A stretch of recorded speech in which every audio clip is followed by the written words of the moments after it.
So on this part 2, I'm reading from Morse Literature. Again, it is February the 17th, 2019, and I am with Minus Beye. See, I'll be reading The Industrious Acts of Muslims by Prophet Noble Drawley. The Industrious Acts of Muslims of Northwest and Southwest Africa. These are the Moabites, Hammatites, Canaanites, who were driven out of the land of Canaan by Joshua, and received permission of the pharaohs of Egypt to settle in that portion of Egypt. In later years, they formed themselves kingdoms. These kingdoms are called this day Morocco, Algiers, Tunis, Tripoli, etc. They originated the beauties of the Alhambra, and to an unpracticed eye, the light reliefs and fanciful arabesque which cover the walls of the Alhambra appear to have been sculptured by the hand, with a minute and patient labor, an inexhaustible variety of detail, yet a general uniformity and harmony of design truly astonishing. And this may especially be said of the vaults and cupolas, which are wrought with honeycombs or frostwork, which with stalactites, and pendants, which confound the beholder with the seeming intricacy of their patterns. The astonishment ceases, however, when it is discovered that it is all stucco work, plates of plasters of Paris, cast in molds, skillfully joined so as to form patterns of every size and form.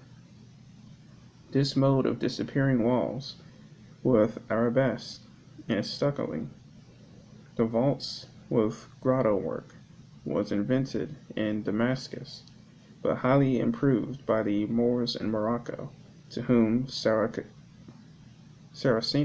architecture owes its most graceful and fanciful details. The process by which all this fairy tracery was produced was ingeniously simple. The walls in their naked state were divided off by lines crossed at right angles, such as artists use in copying a picture.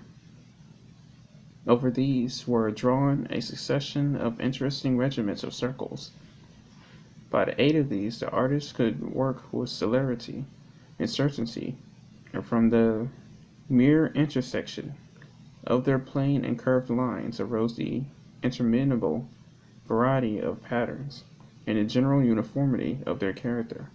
Much gilding was used to the stucco work, especially of the cupolas, and the interstices were delicately penciled with brilliant colors, such as vermilion and lapis lazuli, laid on with the white of eggs.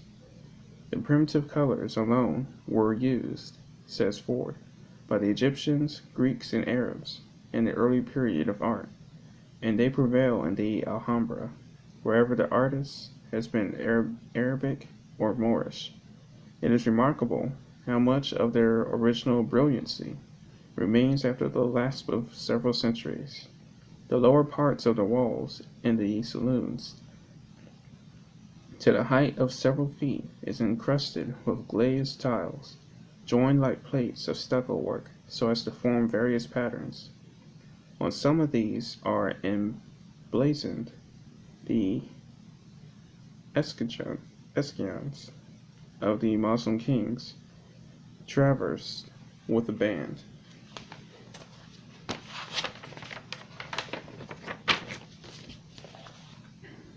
And motto. These glazed tiles, azulijas in Spanish, azulija in Arabic, are of Oriental origin. Their coolness, cleanliness, and freedom from vermin render them admirably fitted in sultry climates for paving halls and fountains, encrusting bathing rooms, and lining the walls of chambers. Ford is inclined to give them great antiquity, from their prevailing colors, sapphire and blue. He deduces that They may have formed the kind of pavements alluded to in the sacred scriptures. There was under his feet, as it were, paved work of sapphire stone. Exodus 24:10. And again, behold, I will lay thy stones with the fairy colors, and lay their foundations with sapphires. Isaiah 4:2. No wait, yeah, 4:2. These glazed or porcelain tiles were introduced into Spain at an early date by the Muslims. Some are to be seen among the Moorish ruins, have been there upwards of 8 centuries. Manufacturers of them still exist in the peninsula, and they are much used in the Spanish houses, especially in the southern provinces, for paving and lighting the summer apartments. The Spaniards introduced them into the Netherlands when they had possession of that country. The people of Holland adopted them and avidly, as wonderfully suited to their passion for household cleanliness. And thus these oriental inventions, the azulejos of the Spaniards, the azuleja of the Arabs, have come to be commonly known as Dutch tiles. By Professor Drew, the Egyptian adept.